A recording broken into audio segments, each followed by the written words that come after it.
Honourable Speaker, sir, I rise to oppose the motion and to speak in support of the amendments made by our party.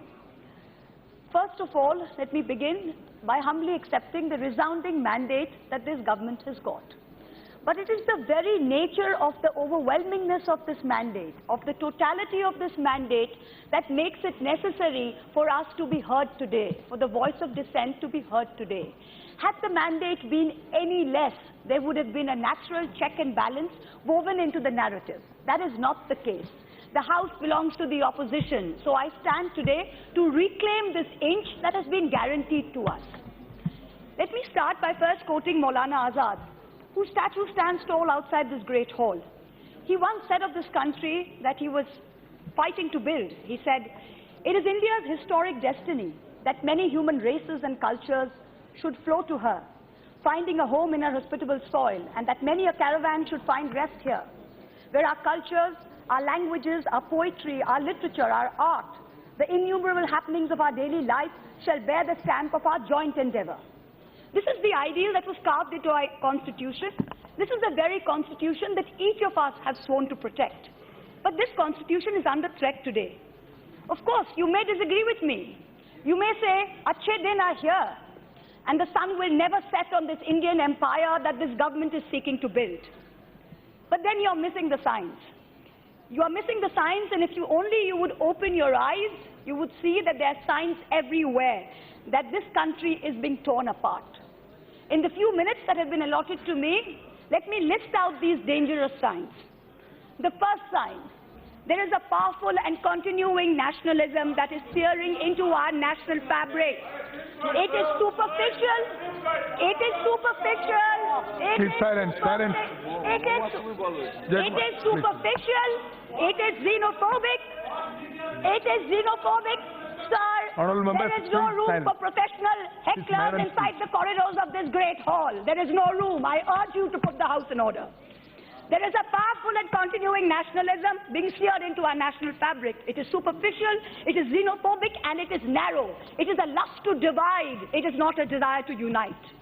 Citizens are being torn out of their homes and being called illegal immigrants. People who have lived in this country for 50 years are having to show a piece of paper to prove that they are Indian. In a country where ministers cannot produce degrees to show that they graduated from college, you expect dispossessed poor people to show papers to show that they belong to this country. Slogans and symbols are being used to test allegiance. There is no one symbol, there is no one slogan that can show any Indian that they are a patriot. There is no one test, sir. There is no one test. The second sign, sir. Please. The second sign, there is a resounding disdain. Let her complete. Please sit down. The second sign, sir, there is a resounding disdain for human rights that is permeating every level of government. There has been a tenfold increase in the number of hate crimes between 2014 and 19. 10x. It is like a valuation of an e-commerce startup, sir. There are forces in this country that are sitting there just pushing this number up. The lynching of citizens in broad daylight is being condoned. From Pehlu Khan in Rajasthan last year to Mr. Ansari in Jharkhand yesterday, the list is not stopping. The third sign: there is an unimaginable subjugation and controlling of mass media today. 5 of the largest news media organizations in India are today either indirectly controlled or indirectly debted to one man in this country. TV channels spread a majority of airtime broadcasting propaganda for the ruling party. Coverage of every opposition party is cut out. Let the government come out with facts and figures to show ad spend per media house. What are they spending the money on, and which media house are they blocking out? The Information and Broadcasting Ministry employs over 120 people solely to check the content on TV channels every day to make sure that there is no anti-government news being put out. Fake news is the norm. This election was not fought on farmer distress. This election was not fought on unemployment. This election was fought on WhatsApp, on fake news, on manipulating minds. every piece of news that this government repeats, every piece of news that you put out, every lie that you put out, you repeat and repeat till it becomes the truth. This is the Goebbels doctrine. You talk of Namdar and Kamdar. Let me tell you, the Congress party may have put up 36 dinners since 1999 in Parliament, but the BJP has put up 31. I tell you, every time you put out one figure, one fact, that is not the truth. Anything that is not the truth, you are destroying the fabric of India. Yesterday, the floor leader of the Congress party, this is not a place for professional heckling, sir. I urge you, put the house in order. The floor leader of the Congress party yesterday, sir, I will wait, I will urge you to put the house in order. I will wait, I will urge you to put the house in order. Now house is order. Thank you. The leader of the floor of the Congress party yesterday said that the cooperative movement has been a failure in Bengal. I urge him to check his facts.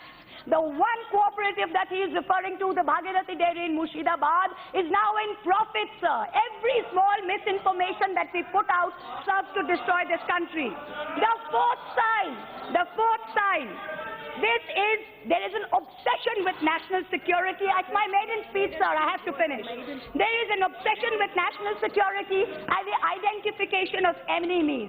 When we were children, my mother would say, do this, do that, Kala Bhoot will come. It is as though all of us in this country are today in fear of some nameless, shameless Kala Bhoot. There is fear pervading everywhere. The achievements of the army are being usurped in the name of one man. Is this correct? New enemies are being created every day. The irony is that over the last 5 years, I urge you, Mr. Speaker, sir, no professional heckling. The irony is that in the last 5 years, terrorist attacks have gone up manifold. There has been a 106% decline. There has been a 106% increase in the death of Jawans in Kashmir. The fifth sign, religion and government are now intertwined in this country. Do I even need to speak about this? Need I remind you that we have redefined what it means to be a citizen? With the NRC and the Citizenship Amendment Bill, we are making sure it is only one community that is the target of anti-immigration laws.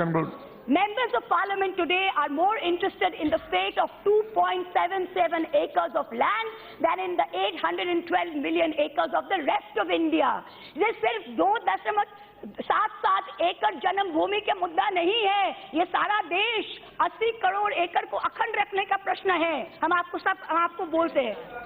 The number 6 sign, the most dangerous, there is a complete disdain for intellectuals and the arts. There is a suppression of all dissent.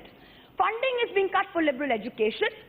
Scientific temperament, which is enshrined in Article 51 of the my maiden speech, sir. 2 minutes, sir. 2 minutes. 2 minutes, sir. No. There is. You already taken 3 minutes. There is Article 51 of the Constitution demands a scientific temperament.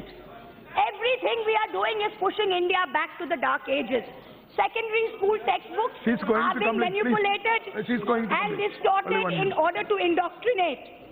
I ask you one thing. You don't even tolerate questioning, let alone dissent. And I wish to quote the great Hindi poet Ramdhari Singh Dinkar.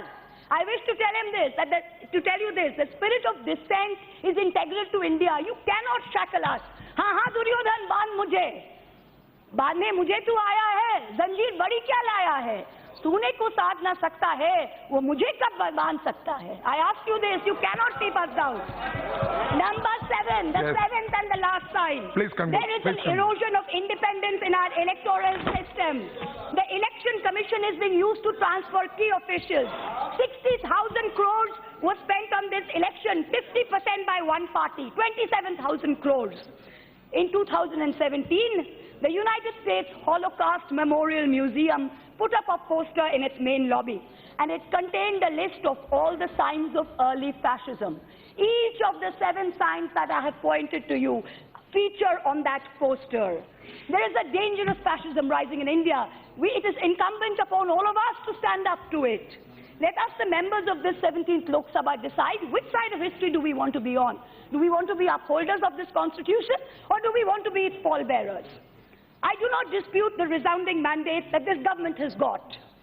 But I have the right to disagree with your idea that there was no one before you and there shall be no one after you. Your allotted time is already over. In conclusion, I quote Rahat Indori. In conclusion, I quote the poet Rahat Indori. जो आज साहिब मसनद है वो कल नहीं होंगे, जो आज साहिब मसनद है वो कल नहीं होंगे, किराएदार है जाती मकान थोड़ी ना है, सभी का खून है शामिल यहाँ की मिट्टी में, सभी का खून है शामिल यहाँ की मिट्टी में, किसी के बाप का हिंदुस्तान थोड़ी है। Thank you.